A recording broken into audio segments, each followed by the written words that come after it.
É como O ter pessoal certeza. pensa que a conversão implica na anulação de todas as dimensões negativas do teu ser. Eu não sei quem foi que ensinou isso para o pessoal, porque são tantas expectativas erradas, equivocadas. Né? É porque não leem também a Escritura, não leem. Se lessem a Escritura o tempo todo está mostrando que o homem convertido continua lutando. É por isso que Jesus diz que é na nossa perseverança que nós ganharemos as nossas almas. Paulo diz lá em Romanos 7, ele está lá, mas está numa luta danada contra a carne, É, o Romanos 7. pecado que habita em mim. Até ele, admitindo isso, descansar. Descansar. Mas leia até o fim, por favor. Aí é como ter certeza que estamos realmente convertidos e não vivendo na prática do pecado quando, mesmo estando em Cristo há tantos anos, acabamos cometendo às vezes os mesmos erros. Mas você é um pecador, cara. Você não é pecador porque você peca. Você peca porque você é pecador. Essa é uma frase que quem me segue a vida inteira já não aguenta mais ouvir de mim. Pode até haver outros dizendo por aí, mas eu estou dizendo isso desde os 18 anos de idade. Eu aprendi com um amigo meu, o reverendo Frederico Orr, um irlandês do Evangelho, comprometido como aquelas figuras que já não existem mais. E eu convivi muito com ele lá em Manaus. Ele ia demais na minha casa, estava sempre por lá. E com meu pai, depois comigo quando eu me converti. E ele foi quem um dia me disse na garagem lá da minha casa, a propósito de alguma coisa parecida com essa aí, sobre a conversão e a continuidade da luta contra o pecado, como diz o escritor de Hebreus. Na vossa luta contra o pecado ainda não tivestes que resistir até ao sangue. Porque a luta continua, mano. Ninguém se engane. É, Ele então me disse isso. Caio, você peca não porque você pecou. Você peca porque você é um pecador. É porque você é um pecador que você peca. Você não é pecador porque pecou.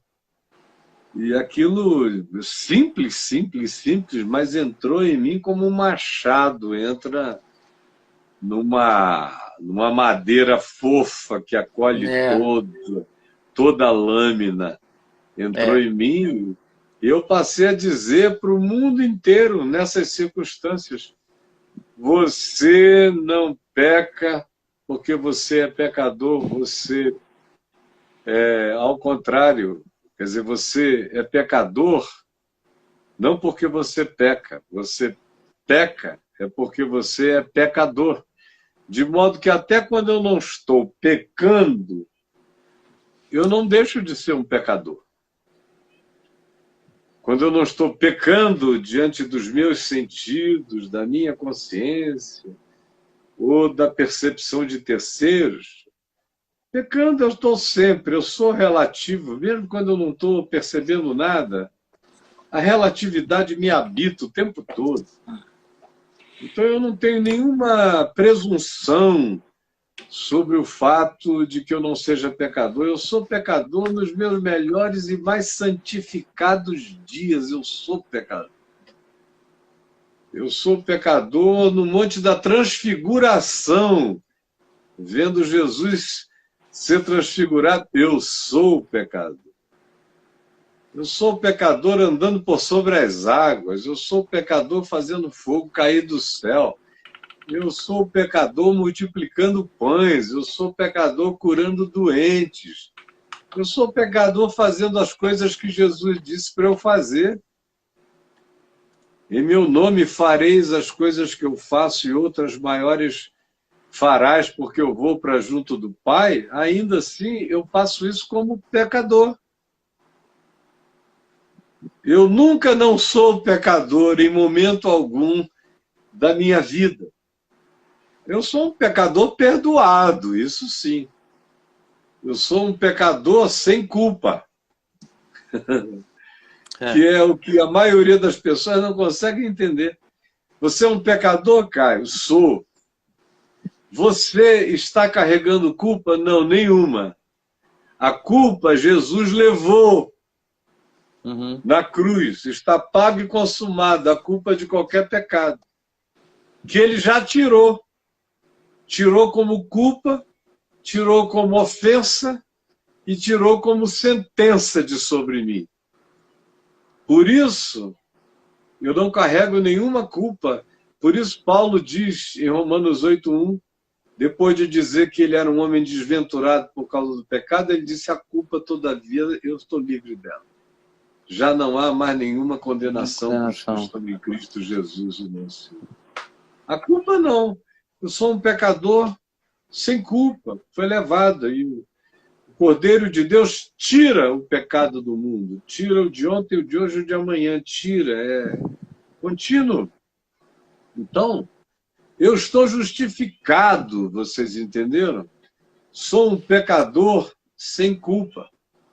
Sou um pecador santificado, também pela fé. O meu pecado foi perdoado em Jesus na cruz, eu creio nisso. Eu creio nessa pregação de que ele levou sobre nós o pecado de nós todos. Isaías 53, Mateus 8, eu creio. Está consumado na minha vida, isso não é mais nem assunto.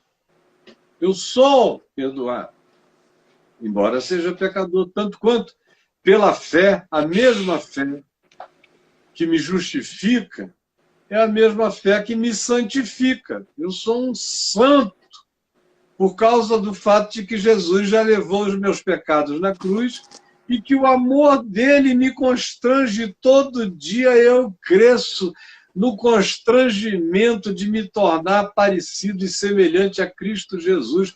O processo de santificação é esse.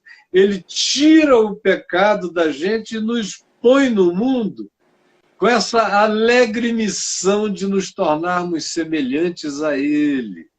E é esse caminho de humanização que vai sendo cristificada, crescendo na semelhança de Deus em Cristo Jesus, que é a minha santificação, que também já foi realizada por Jesus e agora está disponibilizada para mim como prática. Ele diz, em favor deles, ó Pai, eu me santifico, eu sou santificado em Cristo Jesus. É por isso que Paulo, escrevendo aos Coríntios, que era aquela igreja de uma bagaça safada, horrível, incomparável, ele começa dizendo, aos santos santificados em Cristo Jesus, apesar do que ele ia dizer depois. Ele está escrevendo para os santos santificados em Cristo. Agora, aqueles santos santificados em Cristo tinham que ser tratados, porque estava todo mundo doente ali. Doente. Então, a gente pode viver muitas vidas em Cristo Jesus. Você pode viver o tipo de vida que meu pai viveu, por exemplo, que se converteu, e o pecado na vida dele passou a ser coisas da subjetividade. Ele era um pecador porque no coração dele ele reconhecia todo dia que as subjetividades nem sempre estavam totalmente alinhadas com o amor de Deus. Mas eu confesso que, do ponto de vista externo, vivendo ali todo dia com ele, eu nunca vi o cara... Eu nunca vi o homem pecar. No coração dele, ele vivia dizendo, meu filho, eu sou um gusano, eu sou um pecador. Nós somos, de fato, coisas que não são. E ele não se poupava interiormente, embora do lado de fora eu só visse beleza de santidade. O verdadeiro santo é esse que se enxerga em Deus e percebe a sua tortuosidade de emoções, de sentimentos, de pensamentos, de impactos, de reações interiores que ninguém viu do lado de fora, mas você teve um ímpeto, você sabe que aquele não foi um bom ímpeto, você conseguiu controlar. Mas aquela pulsão, por mais treinado e disciplinado na santificação que você esteja, ela ainda está lá. Tudo é um processo de crescimento interminável. A gente pode cometer um erro horrível na hora de morrer. Pode dizer, olha, só tem uma coisa na vida que eu nunca consegui resolver, morrendo. Eu nunca consegui perdoar fulano, se alguém puder perdoá-lo por mim, que o faça. Tristeza, né? Tristeza. Mas tem muita gente assim. A conversão tem que crescer. É por isso que salvação no Novo Testamento acontece em dimensões diferentes. Eu fui salvo em Cristo Jesus. Na realidade, se eu quiser ser mais extenso, eu já nasci salvo em Cristo Jesus porque o Cordeiro foi imolado por mim antes da fundação do mundo. Durante a história, que foi de 1955 até o dia 18 de julho de 73, durante a história, vivendo como um pecador, eu tive a experiência de me encontrar com a mensagem do Evangelho e da cruz e de crer que Jesus estava perdoando os meus pecados que eu conhecia na história, e eram muitos e milhares. Ele cancelou todos. Eu nunca vivi, nunca mais atormentado por nenhum deles. Eu criei que eu estava definitivamente perdoado, como depois, em 98, quando aconteceram coisas ruins e eu traí meu casamento e fiz o que era errado. Eu sabia que era pecado.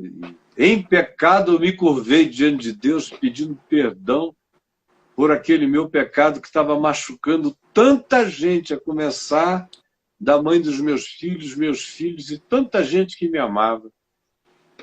Agora, eu levantei perdoado. Levantei perdoado como Davi se levantou perdoado depois de toda a constatação da miséria que ele tinha praticado. Eu não fiquei orando no dia seguinte, nem no outro, nem fiz nenhuma quarentena. Eu me levantei perdoado de uma vez só. Jesus morreu por mim uma única vez. E o meu pedido de perdão foi uma única vez, e eu sei que ele me disse que já estava perdoado. Caio, tu já estás perdoado, agora levanta e vai cuidar de viver uma vida para minha glória, para curar o coração desses milhões que ficaram feridos, frustrados ou sem entender nada. Vai fazer o teu melhor. Isso aconteceu. Eu tanto me soube perdoado em 73, quanto me soube perdoado em 98, 99. Quem quer que estivesse comigo pode dar testemunho de que eu não vivi de joelho pedindo perdão todo dia, me ralando, me lancetando, sofrendo. Não! A cruz se ergueu uma vez por todas. E foi na presença dele em pé diante do Calvário que eu falei, me perdoa, Senhor. E ele disse, tu estás perdoado. Hoje mesmo estarás comigo no gozo da graça, do paraíso na terra. Vai, não peques mais. E eu fui em paz. Agora, o resto, um longo trabalho de santificação pessoal, de testemunho, de paciência, como eu já tinha vivido antes, para mim não foi diferente. O Evangelho nunca me foi um peso, o Evangelho sempre me foi um privilégio. Quando eu entendi, na primeira epístola de João, no capítulo 5, que os mandamentos dele não são penosos, e o mandamento dele é amar, um cara que tem dificuldade com o mandamento de amar o próximo, está muito mal. Mas está muito mal mesmo, precisa se enxergar. Porque o mandamento de amar o próximo deveria ser a coisa mais bendita da nossa vida. A coisa mais horrorosa deveria ser um mandamento que me mandasse odiar meu próximo. Mas o mandamento manda amar. Meu Deus, eu vou achar ruim porque só se eu estiver me endiabrando. Do contrário, eu não me permito, eu não me dou o direito nem de ficar com implicância com ninguém. Sabe a implicância, brother? É uma maneira de você não perdoar, dizendo que já perdoou, que você tem apenas uma antipatia por aquela pessoa. Quem perdoou pode até não gostar do convívio do outro, mas não tem antipatia. E a pessoa não é um exemplo de tudo que você vai dizer de desagradável, você diz como fulano faz. Se você ouvir uma notícia ruim, a primeira coisa que você pensa é terá sido o fulano, nunca perdoou. Eu estou todo dia em processo de santificação. Perdão não me é um problema e amar alguém também não é problema, porque amor é uma decisão de fazer bem, de fazer o melhor. Então, eu fui salvo antes da fundação do mundo, sou salvo na história como privilégio para mim, como privilégio psicológico, tomar posse com dia e hora marcada dessa graça que eu conheci em meu favor. Então, eu já fui salvo. Na história, eu tomei posse dessa certeza pela graça de Deus.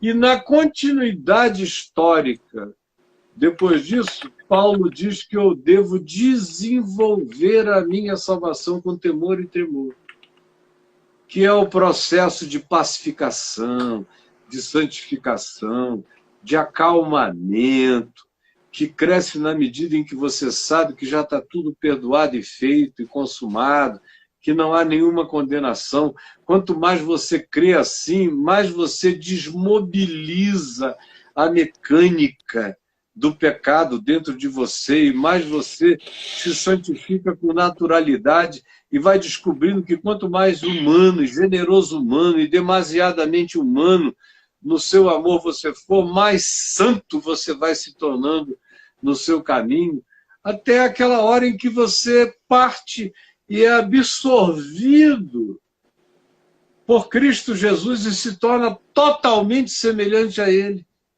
Aí você experimenta o objetivo da salvação, que é te cristificar, que é te fazer semelhante em Cristo em tudo, te fazer herdeiro de Deus em tudo, como Cristo, que é o primogênito entre muitos irmãos. Você faz parte dessa família de Deus de posse da plenitude de tudo quanto o Evangelho diz que é bênção de Deus para o tempo presente e é promessa de Deus para a eternidade, onde eu serei como Jesus, glorificado, ressuscitado e eterno, como Cristo é. Eu sou chamado para isso, é isso que vai acontecer comigo, essa é a plenitude da minha vocação e a garantia dela, Paulo diz, de que isso vai acontecer, por isso eu posso ter paz, é que Jesus está assentado à destra da glória nas alturas. Isso se repete o tempo todo na Escritura.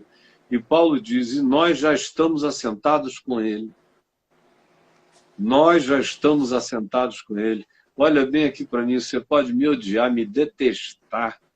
Eu não sei o que é que você sente por mim, nem o que, nem por quê. Você devia buscar saber. Mas não interessa. Olha que bem para mim. Olha bem para mim.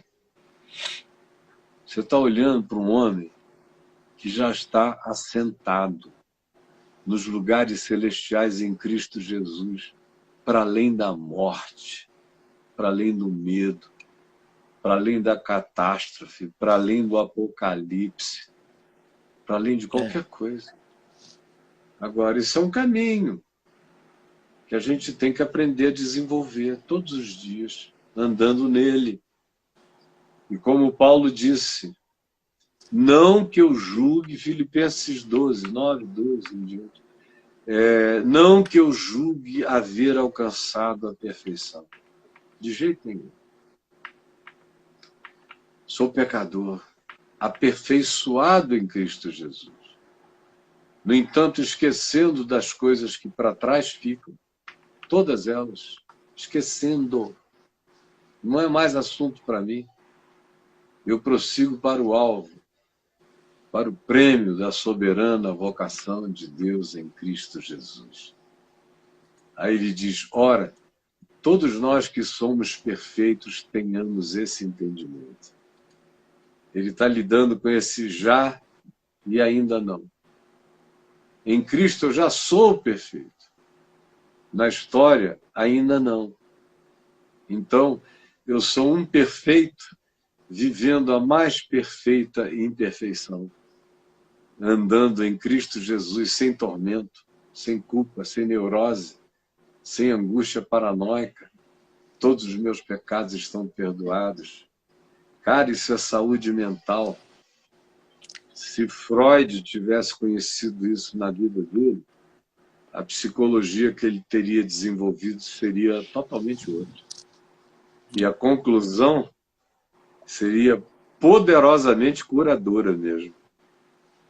Você já imaginou o Dr. Freud tendo coragem de dizer para um cliente, meu filho, estão perdoados os teus pecados. Seus pecados. Vai em paz, sem culpa, sem medo, sem neurose, está feito. Aprenda a viver nessa serenidade. Agora, tem uma coisa que a gente precisa saber para o nosso amigo, que diz, como é que a gente sabe se é convertido? Convertido é um cara que dá o fruto do amor, que dá o fruto da paz, para que os mandamentos de Deus não são penosos, obedecer o evangelho para ele é um privilégio. Esse é um convertido, crescendo na conversão.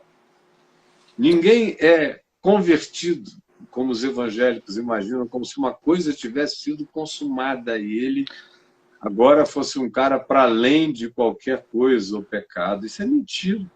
O cara tem o green card espiritual, Caio, né? Celestial.